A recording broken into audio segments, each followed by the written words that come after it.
আসসালামু আলাইকুম, polish blog থেকে পলি চলে এলাম সিঙ্গারার রেসিপি নিয়ে। প্রথমে আমি পাঁচফোড়ন দিয়েছি, এখন আমি জিরার গুঁড়া দিলাম, পেঁয়াজ দিচ্ছি।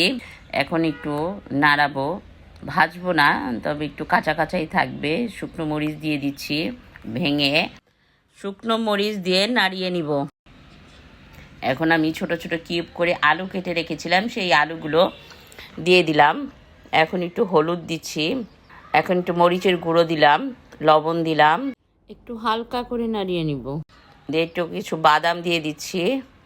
এখন ভালো করে সব কিছু মিশাতে হবে।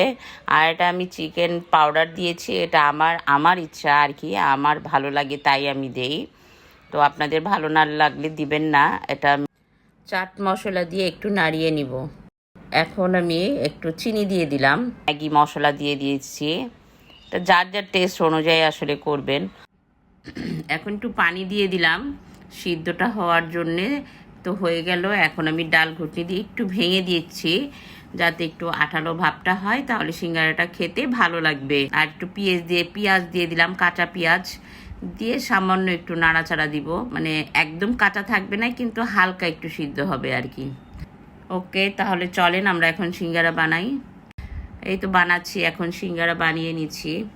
একটা একটা করে সিঙ্গারা সবগুলোই এভাবে বানিয়ে নিব। সবগুলো হয়তো দেখাবো না, যে ভেঙে নিলাম।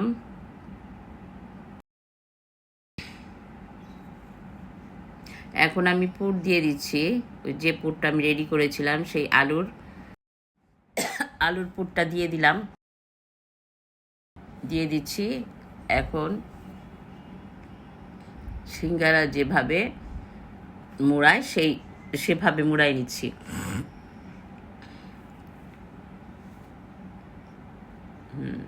এই তো হয়ে গেল আমার সিঙ্গারা। এভাবেই সবগুলো বানিয়ে নিব। এই যে আমার সবগুলো সিঙ্গারা হয়ে গেল। এখন আপনারা যদি কেউ ফ্রোজেন অর্ডার করতে চান, তো আমাকে পলিশ কিচেনে ইনবক্স করতে পারেন। তবে ওকে, আল্লাহ হাফেজ।